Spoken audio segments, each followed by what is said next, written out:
안녕하세요. 오늘은 예수님의 갈릴리 사역을 함께 살펴보는 시간을 가지도록 하겠습니다. 예수님께서 이 갈릴리에서 사역하셨던 시간은 예수님이 공생의 기간 중에서도 반 이상을 차지하는 아주 긴 시간이라고 할 수가 있어요. 그래서 굉장히 중요한데요.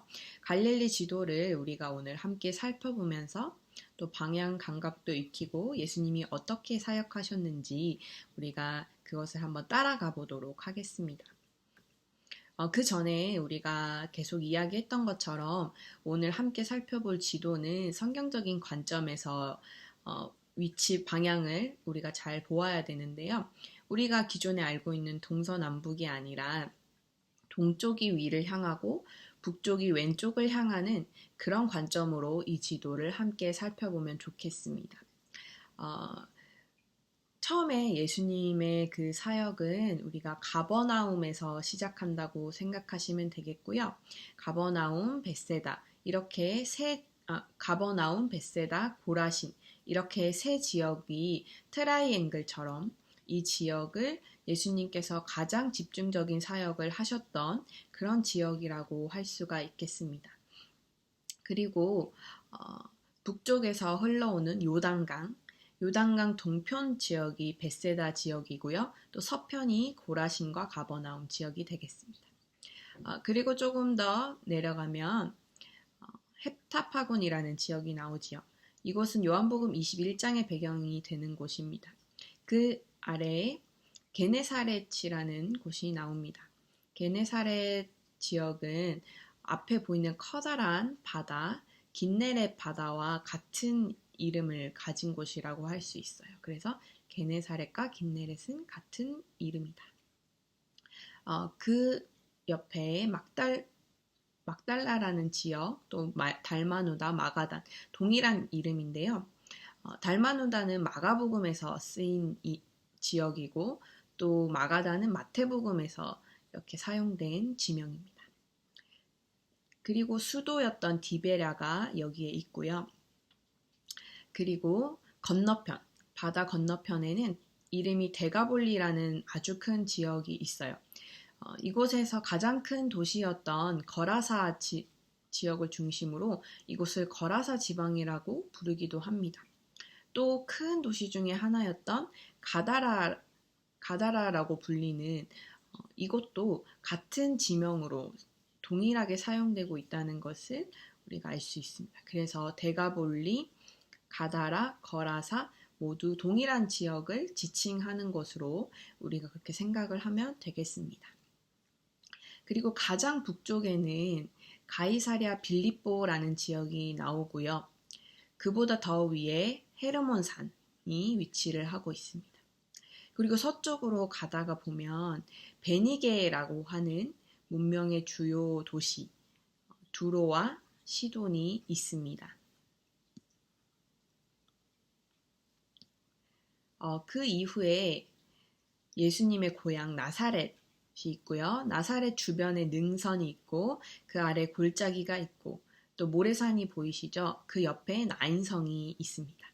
나사렛에서 북쪽으로 조금 떨어진 곳에 가나라는 지역이 있고 예수님께서 이 가나를 거쳐서 가버나움으로 자주 내려가셨다는 것을 우리가 알 수 있습니다. 이렇게 갈릴리 주요 지역을 살펴보았는데요. 이제 이 지역들에서 어떻게 예수님의 사역이 펼쳐졌는지 함께 우리가 살펴보도록 하겠습니다. 파란색 글씨는 첫 번째 6월절을 이야기합니다. 그래서 우리가 제일 먼저 첫 번째 6월절 이후에 어떤 일이 있었는지. 자, 먼저는 가나라는 지역에서 예수님이 첫 기적을 행하시죠.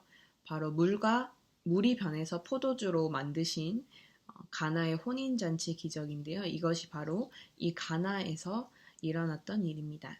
그 다음에는 예루살렘으로 가셨다가 돌아오시는 길에 나사렛을 들르셔서 그곳에서 배척을 당하시지요. 배척을 당하신 이후에 가버나움으로 가시게 됩니다. 그리고 그곳에서 네 제자를 부르시고 또 귀신을 쫓으시고 또 베드로의 장모를 고치시고 나병 환자도 고치시고 또 지붕을 뚫고 내려온 중풍병자를 고치시는 등 여러 가지 사역을 이 가버나움에서 행하시게 됩니다. 그리고 이 가버나움에서 예수님께서는 다시 예루살렘으로 가셔서 베데스다 연못에서 병자를 고치시고 이후에 두 번째 2년차 6월절 후 사역을 시작하십니다. 다시 가버나움에서 밀밭 사이에서 그 밀을 까먹던 제자들 때문에 안식일 논쟁이 펼쳐지게 되죠. 그리고 이 가버나움에서 12제자를 택하십니다. 이 가버나움과 고라신 사이에 팔복산이 있는데요. 그곳에서 산상수훈도 전해주십니다. 그리고 또 이만한 믿음을 내가 보지 못했다라고 하셨던 유명한 백부장도 가버나움에서 만나십니다. 자, 이제 본격적으로 예수님께서 여기서부터 멀리까지 가셔서 사역을 하시는데요. 그 이후에 가신 곳은 나인이라는 곳, 나인성으로 가십니다. 그래서 나인성에서 과부의 아들을 살리시는 부활의 기적을 행하시게 되지요. 이 기적을 행하신 이후에 가버나움에서 거라사 지방으로 다시 넘어가게 됩니다. 가시던 길에 이곳의 바다에서 풍랑을 만나시고 풍랑을 잠잠케 하시는 기적을 행하시죠. 그리고 거라사에 도착한 이후에 군대 귀신을 만나게 됩니다. 그리고 그를 고쳐주시는데 이 데가볼리 지역에서 사람들이 예수님을 거절했기 때문에 다시 예수님께서는 거라사에서 가버나움으로 돌아오시죠. 돌아오시자마자 야이로라는 사람을 만나서 그의 딸을 고쳐주시게 되는데 가시던 길에 또 혈루증을 앓았던 여인도 고침을 받는 것을 우리가 알고 있습니다. 이렇게 두 번째 6월절이 끝날 즈음 나사렛으로 다시 가셔서 두 번째 배척을 당하시게 됩니다.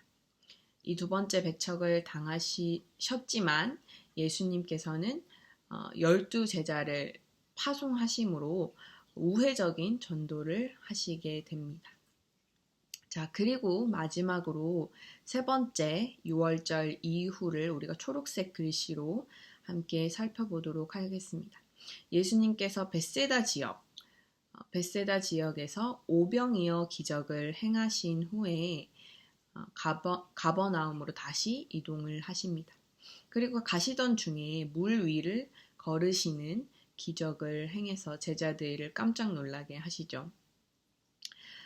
그리고 가버나움에 가셨다가 게네사렛으로 다시 가시게 되는데 이곳에서 손을 씻는 일로 인한 전통에 대해서 예수님께서 책망하시는 사건이 있습니다.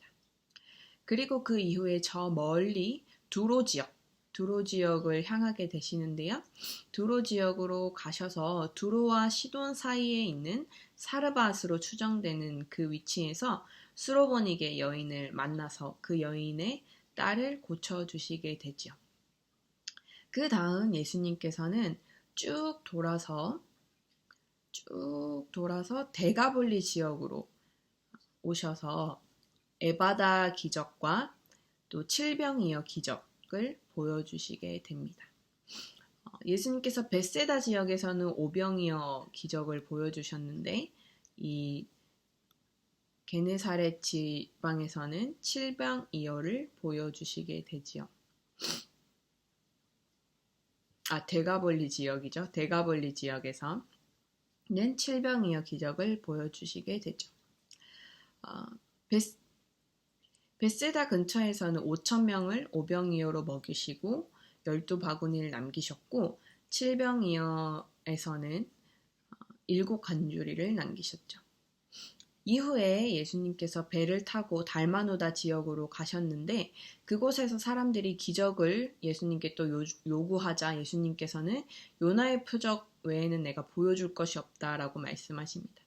그 후에 예수님께서 벳세다로 배를 타고 가시면서 제자들에게 사두개인과 바리새인의 누룩을 조심하라고 하시고 도착하신 후에 맹인을 고쳐주시죠. 그리고 가이사라 빌립보 지역으로 가셔서 베드로의 신앙 고백을 받으시게 됩니다. 주는 그리스도시요 살아계신 하나님의 아들이라고 고백했던 베드로의 신앙 고백이 이 빌립보에서 이루어지고요.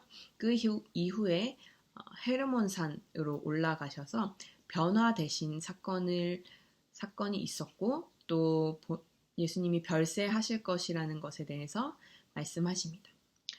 이후에 다시 가버나움으로 내려오셔서 물고기 입에서 한 세계를 얻어내셔서 생명의 속전을 내신 반세기의 기적을 보여주신 후에 예수님께서 다시 예루살렘으로 향하게 됩니다.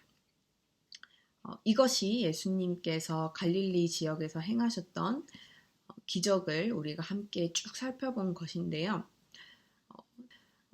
딱 보기에도 정말 많은 기적과 일들을 행하신 것을 우리가 알 수 있습니다. 그래서 이 갈릴리 지형들을 우리가 익히고 또 예수님이 어떤 순서로 사역을 행하셨는지 살펴본다면 우리가 복음서를 더 깊이 또 그리고 입체적으로 이해할 수 있는 아주 좋은 기회가 될 것이라고 생각합니다. 이상 오늘의 강의 마치겠습니다. 감사합니다.